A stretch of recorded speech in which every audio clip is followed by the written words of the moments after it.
All right, good morning, everybody. Happy Monday. Emerson Lehmann here. We're here at our digital news desk on this Monday morning, and I'm actually going to turn this volume down right here just so I'm not hearing myself echo.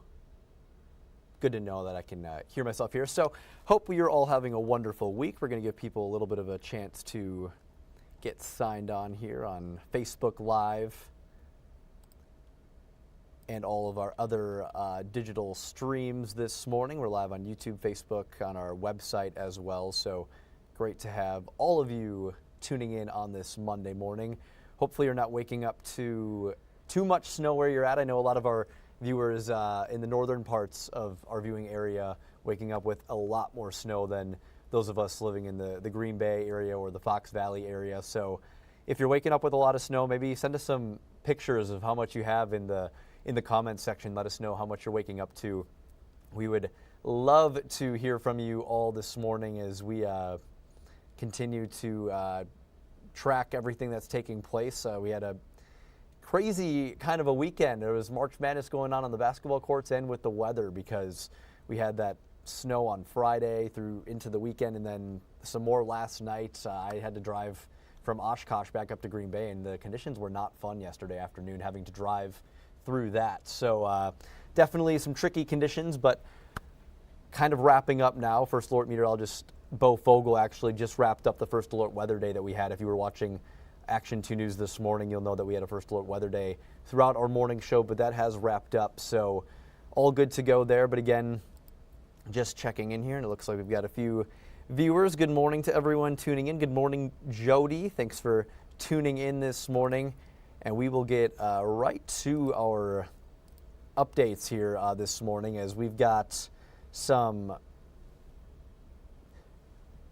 big stories that we're following today, starting with the search for the missing 3-year-old Elijah Vu. Of course, he went missing back on February 20th. This was shared by his aunt on Facebook. She's been kind of heading the charge with all these different volunteer search parties that have been going on, and this is the schedule for this week. So take a look at this here.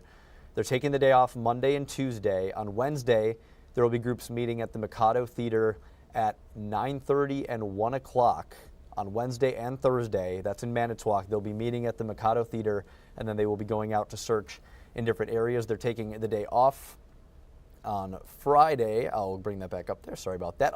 They're taking the day off on Friday, and then Saturday they'll again be meeting at the Mikado Theater at 9:30 and 1 o'clock, and then taking the day off on Sunday. So again, that is the volunteer search efforts for Elijah Vu. These are not police. These are not affiliated with police departments. These are volunteer efforts, people taking the time out of their days to go out and help continue searching for Elijah. Of course, as I said, he's been missing since February 20th. His mother and her boyfriend, Katrina Bauer and Jesse Vang, they are in the Manitowoc County Jail right now as the legal processes continue to play out there.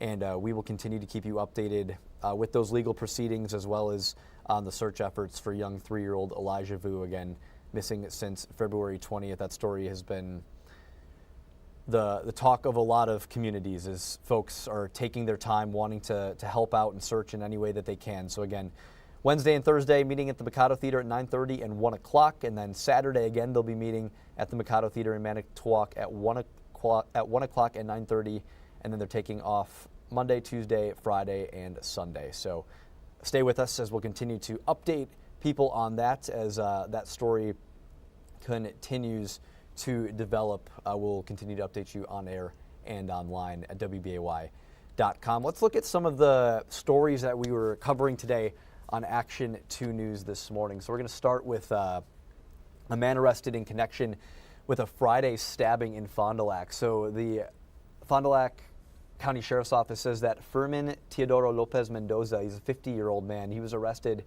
after a woman was stabbed on Friday. He was arrested in Ozaukee County, and he's facing several charges. There could be more charges as well. He was found at 6 o'clock Friday afternoon, but he's facing a charge of first-degree attempted homicide, and it's been referred, and more charges may be added on. So that man was arrested. The victim who was stabbed is in the hospital right now in continuing to be treated for those injuries there.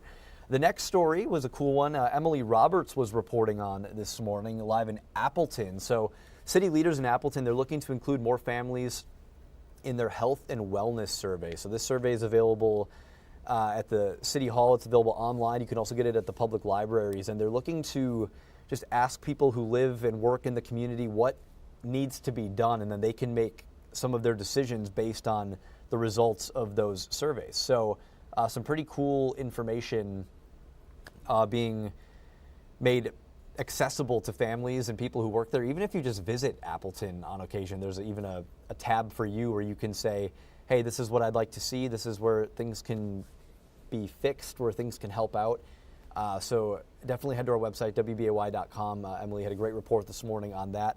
And if you live or work in the Appleton area, make it a point to fill out that survey, make your voices heard, and you can help the city leaders implement what you would like to see, what you think needs implemented in the city of Appleton. The next two are from the First Alert Safety Desk this morning. So parent screen time can impact child development. So we're not talking about the kids and how much time they spend on their iPads and phones and tablets and video games and things like that. I know that's usually kind of the talk of it, but parents, if you're scrolling through your phone, sitting on Facebook rather than talking to your children and having conversations with them and helping them learn, that can impact their development. So Aisha had a really good report on that and kind of opens up your mind to some different traits and characteristics and habits that maybe parents have, and it's important to make sure you're still having those one-on-one conversations and communicating verbally with your children. So that was a very interesting report. And then the next one, a calculation error impacting free application for federal student aid. So that's FAFSA. A lot of people know it as that.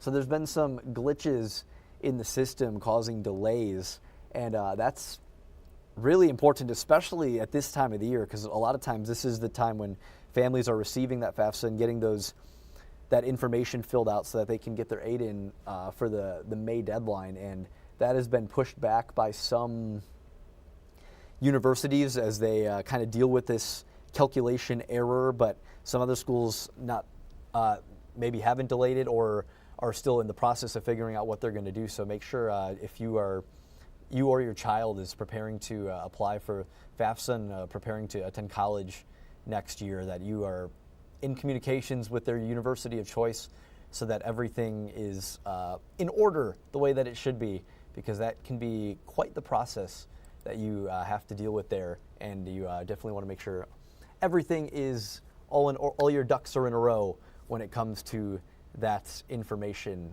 taking place there. So Aisha, another great report there. Both those at the First Alert Safety Desk at our website, WBAY.com. First Alert Weather Day, as I said, that has wrapped up. Good morning to Bill. Good morning to Bruce. Jody, thank you. Good morning. Great to see you all this morning. 33 people, it looks like, tuned in on Facebook. Good morning to all of you. Great to have you tuning in. And again, our First Alert Weather Day, that has wrapped up. The snow has wrapped up. But to stay up to date with all of our weather forecasts, hour-by-hour forecasts, make sure you have our First Alert Weather app downloaded. You can get it on the Apple Store or on Google Play. Wherever you get your apps, you can download it. If you're watching this on Roku, perhaps, you can take a picture of that QR code that's on your screen right there. They will keep you up to date, especially as we kind of hit this severe weather season, right? It's going to just continue to ramp up, whether it's spring snowstorms or thunderstorms, severe weather like that. We want to keep you updated minute by minute, and that First Alert Weather app will allow you to do so. So it'll keep you safe, all available right there in the palm of your hand. You'll have all the forecasts that Steve and Bo and Keith and the whole weather team are all putting together for you. So make sure you download that app and stay up to date on everything that you need to stay up to date on as the weather continues here the unpredictable weather continues here in Wisconsin. Being born and raised here, I'm never surprised at whatever happens. Haven't been too thrilled with the snow here in March, but what are you going to do, right? We're going to deal with it. So lastly, on this wonderful digital news desk check-in this morning, I want to share a fun little event from Friday that we went to. So Aisha and I had the chance to go to Edison Middle School and talk with some seventh grade students there at Edison. had some really good conversations with them. Talked about what it's like to work in the news industry, and they had some really cool questions, not just about being on TV and stuff, but what goes on behind the scenes, what goes on, what skills you need to have to be a meteorologist or a sports reporter or a photojournalist or an engineer or an anchor or anything like that. They learned all about the different opportunities that there are working in the television news industry, and it was a lot of fun to share our experiences with them, and they asked some really good questions, and they were excited for their spring break too. They've got spring break this week, so they were ready to kick that off, but a lot of fun with the students at Edison Middle School. Thank you so much for having Aisha and I out there to hang out on Friday morning. Had a lot of fun with them. We talked about that, and we talk about so much more on our Action 2 News This Morning live stream. It starts every morning, Monday through Friday at 7:05. So we kind of take a deeper dive into the big stories of the day. We have some Q&A sessions with our reporters who are out in the field. We have some fun as well. We've had some special guests. We have been tracking our March Madness brackets. A lot of us kind of struggling right now in the March Madness brackets, as I think a lot of people at home are. There's been some upsets this year, but a lot of fun on our Action 2 News This Morning live stream, so make sure you tune into that every morning, Monday through Friday at 7:05. We'll continue to be doing that, and we love giving you just another extra half hour of news and hanging out with the Action 2 News This Morning team. So we really, really enjoy our time doing that, and enjoy checking in on these digital news desk check-ins, of course, every Monday as well at 8:30. I'm by myself today. Tammy is on spring break, so we wish her well. Hope she's having a wonderful time. And we'll be holding it down this week. Make sure to tune in tomorrow for the live stream again, and for Action 2 News this morning. We'll be live from 4:30 to 7 o'clock tomorrow morning, every day, Monday through Friday. Look forward to seeing you all there, keeping you updated, and hope everyone has a wonderful Monday. Hopefully you don't have too much snow to shovel. If you do, make sure you give yourself some breaks, rest the backs. Don't want any injuries out there. And guess what? There's some rain on the way, so that's going to help melt it as well. And hopefully it stays away for the rest of the springtime now, and we'll wait until next winter for more snow. So make it a great Monday, everybody. Thanks so much for tuning in, and we will see you tomorrow morning at 4:30 on Action 2 News This Morning. Have a good one.